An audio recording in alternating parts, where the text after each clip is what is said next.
Bien, siguiendo con el orden de entrevistas, vamos a hablar con Agostina Rossi Serra. Ella es bióloga, vocera del Greenpeace. Y bueno, vamos a hablar en estos tiempos. Bueno, la Argentina se ha visto sorprendida de alguna manera por una audiencia pública, la cual intentó hacer el gobierno, o tal vez no intentó, de acuerdo, digamos, a la posición del observador. Más de 1000 argentinos se inscribieron para conversar sobre estos temas. Estamos hablando del agua, estamos hablando de los reservorios de agua más importantes que tenemos en este país, y la avidez, de alguna manera, de por ahí del gobierno de Javier Milei para tratar de desprenderse o hacer acciones, digamos, que tienen que ver con extracción de recursos, y hay provincias que también están trabajando en este sentido, ¿no? Hay como una lógica a la cual, si nos ponemos a poner de acuerdo, hasta por ahí se entendería de alguna manera la desesperación de las provincias para generar recursos, ya que el Estado Nacional no se los manda, digamos, ¿no? Entonces no te queda por ahí otra que tratar de encontrar recursos en lugares donde por ahí son más sagrados estratégicamente, hasta decirlo de alguna manera. Agostina, buen día, ¿cómo estás? Hola, bien chicos, ¿cómo están? Muchas gracias por el llamado. No, por favor, la verdad, un placer conversar con vos. Eh, bueno, nada, esto sirvió como de alguna manera como una situación de introducción. Nosotros acá en Paraná, en Entre Ríos, bueno, el agua, digamos, indudablemente es parte de nuestra idiosincrasia, de nuestra identificación y demás. Y hemos escuchado en los últimos tiempos hablar demasiado livianamente, me parece a mí, del agua, ¿no te parece? Sí, exactamente. Y aparte hay que entender que esta ley cuando se sanciona originalmente en el 2008, porque tuvo un veto presidencial la primera vez que fue sancionada, y después en el 2010, es una ley que nace por el reclamo de la gente de que se defienda el agua. No es una ley que nace para impedir el desarrollo, no es una ley que es antiminera, es una ley que surge para proteger el agua, que es un recurso básico e indispensable para los seres humanos, para consumo, para producción, para los ecosistemas en donde habitamos. Entonces, eso es importante tenerlo en cuenta. Y es una ley que protege solo el 1% de la cordillera. No es que impide el desarrollo, no es que, como dicen algunos, que Argentina no puede salir adelante porque tenemos esta ley, porque es solo el 1% de la cordillera, y si lo llevamos al territorio nacional, es menos del 0,3% de la superficie del territorio nacional. Entonces, no es que no deja que haya minería, lo que hace es que en esa porción muy chica de la cordillera no se puede hacer porque lo que se pone en riesgo son los glaciares y el ambiente periglacial, y glaciar que se pierde es agua que no se recupera. Ujú. Entonces eso hay que tenerlo en cuenta también. Claro, claro, tal cual. Está bueno si te quedas un poquito más, digamos, en ese tipo de descripción del impacto que sería, de alguna manera, atentar contra los glaciares. Porque yo creo que es algo que es una información que anda dando vueltas, pero por ahí se pierde, digamos, ¿eh? Entonces, un poco de docencia en ese sentido nos haría bien a esta hora. Bien, bueno, a ver, hay que entender que cuando uno habla de glaciares y lo vincula a agua, es básicamente porque los glaciares y el ambiente periglacial son agua, ¿sí? Nosotros tenemos glaciares como por ejemplo el Perito Moreno, que es el glaciar más conocido en nuestro país, que son grandes bloques de hielo y que su 100% de su conformación es agua, pero después tenemos lo que se conoce como ambiente periglacial, que es agua mezclada con el suelo, ¿sí? Con Claro. roca. Entonces tenemos lo que se conocen, por ejemplo, como glaciares de escombros, que en su interior tienen entre un 50 y un 70% de agua, y después tenemos lo que es el suelo congelado, tanto en superficie como en profundidad, que es agua congelada retenida en el suelo. Entonces, por eso es que cuando decimos, si yo voy contra los glaciares, si yo voy contra el ambiente periglacial, estoy yendo contra el agua, porque son realmente reservas estratégicas de agua dulce. Y cuando surge este debate de la modificación de la ley, una de las cosas que tiene la modificación es que dice que van a quedar protegidos los glaciares y el ambiente periglacial que no cumplan funciones hídricas relevantes. Y eso es técnicamente incorrecto, porque todos los glaciares y Claro, todo el ambiente periglacial, por estar conformados por agua, tienen una función hídrica relevante, porque son reservorios estratégicos de agua dulce. claro. Y es importante tener esto en cuenta porque nosotros estamos en un contexto de crisis climática y crisis hídrica global, donde el agua es cada vez más escasa y es un recurso más limitante. Hace pocas semanas, salió un informe de la ONU que habla del concepto de bancarrota hídrica global. Eso quiere decir que, si bien el agua es cierto que se regenera porque es parte de un ciclo, el consumo que le estamos dando a los humanos es mucho mayor a darle la posibilidad de que se regenere en ese ciclo que les decía, y nos estamos quedando sin agua. Entonces, en Argentina fuimos pioneros y fuimos de vanguardia al tener una ley que protege específicamente el agua de nuestros glaciares, el ambiente periglacial, y hoy, 15 años después, en lugar de aferrarnos a esa ley y de protegerla, estamos yendo a contramano de la evidencia científica del mundo. Uh-huh. Uh-huh. Tal cual, sí. Aparte, a mí lo que me llamó mucho la atención, y creo que no solamente a mí, a todos, digamos, la cantidad de argentinos que se inscribieron de alguna manera como para tratar de defender esto, ¿no?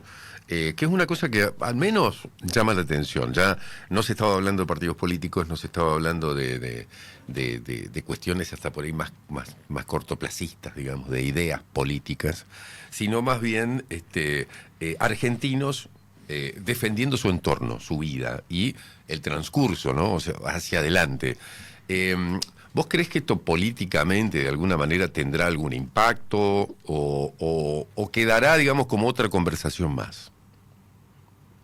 Bueno, a ver, no debería quedar como otra conversación más porque, como decíamos, estamos hablando de nada más ni nada menos que el agua. Nadie se imagina su vida sin tener agua y de hecho tenemos poblaciones en Argentina porque nosotros, gran parte de nuestro territorio nacional es árido y semiárido, donde cada gota de agua cuenta. Y con respecto a la audiencia pública, la verdad es que tuvo números históricos.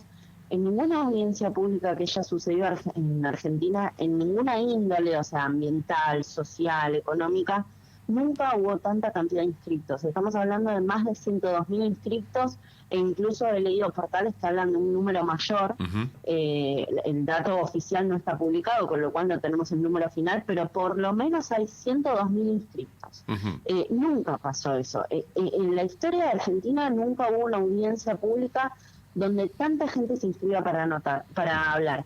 Y eso habla de que es un bien común, y es un bien básico, y todos los argentinos tenemos algo para decir.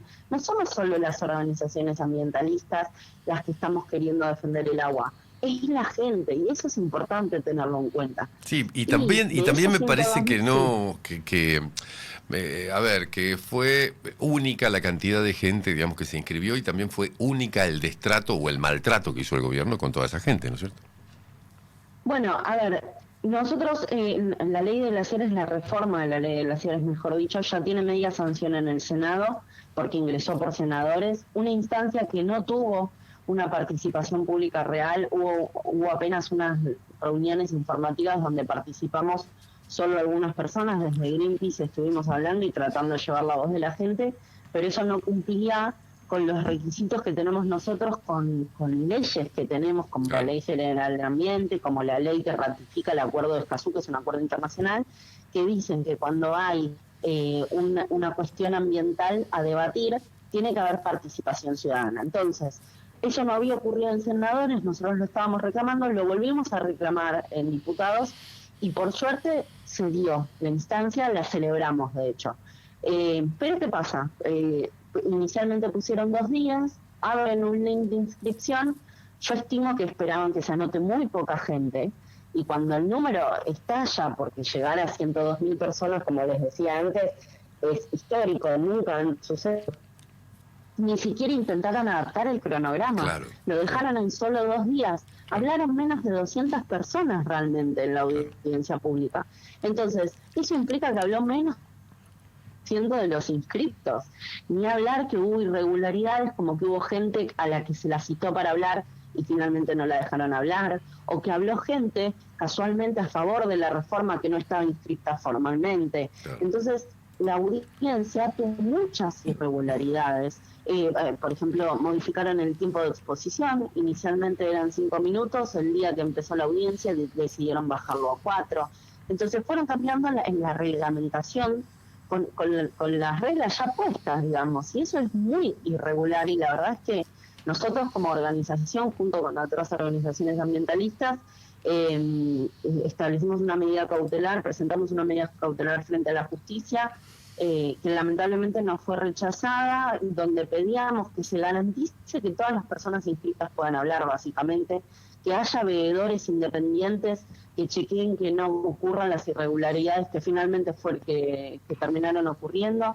Y bueno, ahora es una medida cautelar que obviamente vamos a apelar, porque el proceso está viciado, completamente viciado. Agostina, te agradecemos este contacto, la verdad, vamos a estar muy atentos.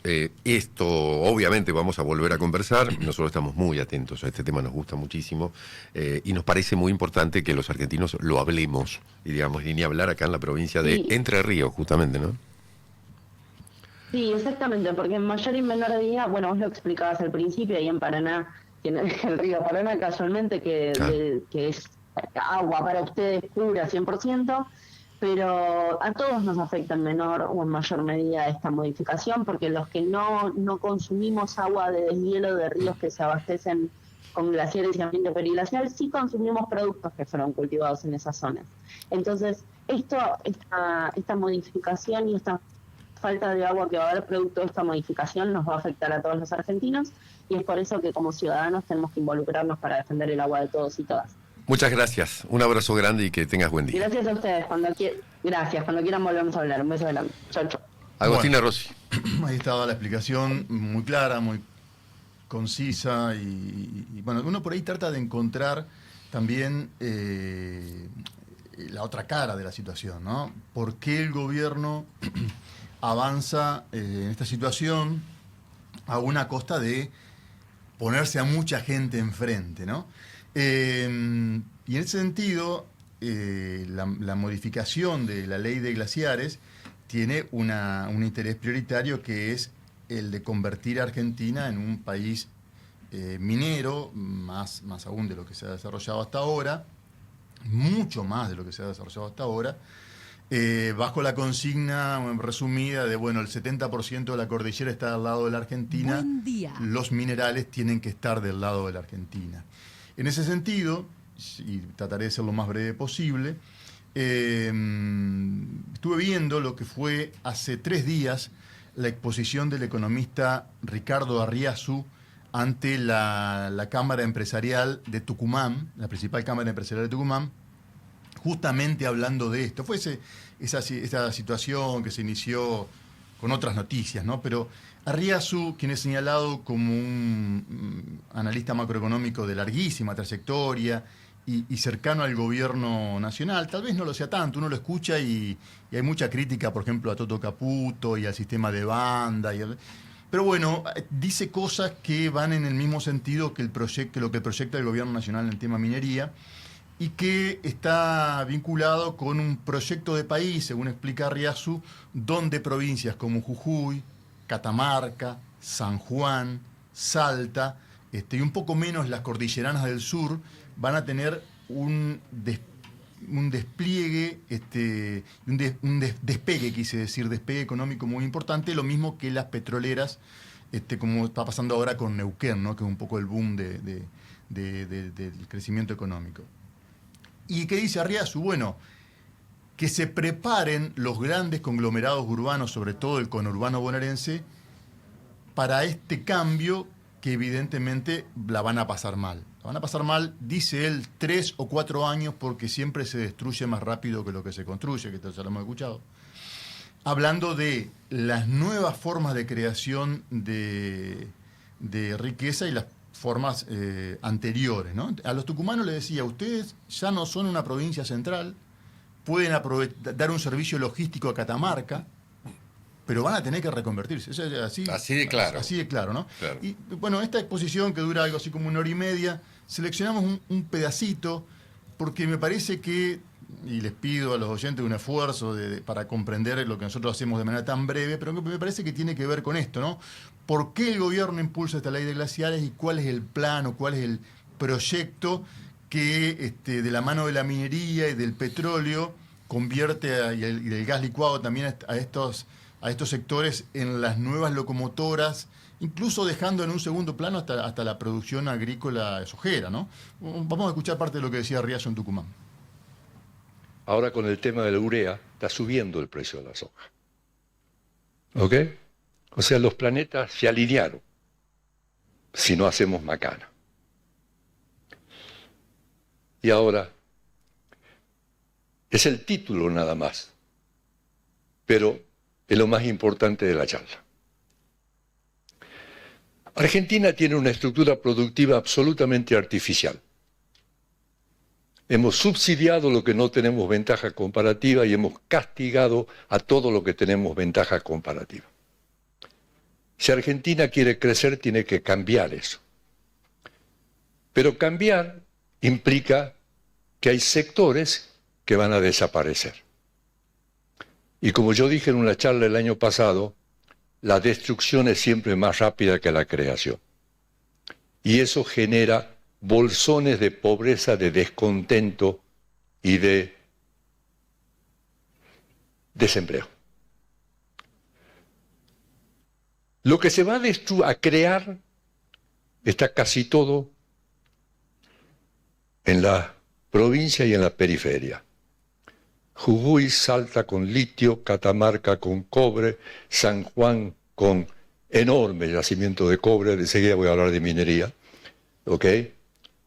Uranio, plata, oro, petróleo no convencional. El propio sector agropecuario, si le cambian los precios relativos, bajando retenciones y bajando el precio del urea, para lo cual hay que ampliar la producción local de urea, y por fin se acaba de vender Profértil, digamos, la vendió primero los canadienses que no querían invertir, y la vendió YPF, la compró Adeco Agro y una cooperativa, y van a hacer un proyecto enorme, y el gas de vaca muerta es un gas que tiene muchos líquidos. Bueno, es difícil seleccionar una parte que resuma todo, pero lo decía Arriazu, que no es parte del gobierno, pero que es una opinión que el gobierno toma y que él interpreta y además apoya en este sentido, acerca de la destrucción de las formas de generar riqueza en los grandes conglomerados urbanos y el emerger de estas provincias mineras, ¿no? Hablaba de San Juan. En San Juan hay un emprendimiento minero que se llama Vicuña, que va a explotar los yacimientos José María y Filo del Sol, y que son unas empresas, BHP y Lundin Mining, son casi desconocidas para nosotros. Pero que bueno, me parece que es interesante. Yo les recomiendo, si quieren verlo, está en la charla entera, es 1 hora y media, pero está en el portal del diario La Gaceta de Tucumán, de acceso libre, y si no, a través de YouTube lo encuentran, Ricardo Arriazu, La Gaceta, porque es como para entender por dónde viene la mano. O sea, no son los tipos que salen a decir, como el otro día, la semana pasada, un funcionario de economía que decía que la gente ahora ya no compra pijamas sino compra autos, o Toto Caputo que dice que hay un sesgo en la información. Esta es la verdad de la milanesa, diría un roticero, ¿no? Esto es el plan, y bueno, me parece que es bueno poder conocerlo, ¿no? Así que les recomiendo, si tienen un rato, que lo vean a Arriazu, lo busquen en YouTube, esta charla que publica el diario La Gaceta. Martita tiene una actividad para la tarde, entonces si quieren. Sí, bueno, les cuento, 23 grados 8 décimas es la actual temperatura, la humedad 92%, tenemos viento del sudeste a 6 kilómetros y también tenemos neblina.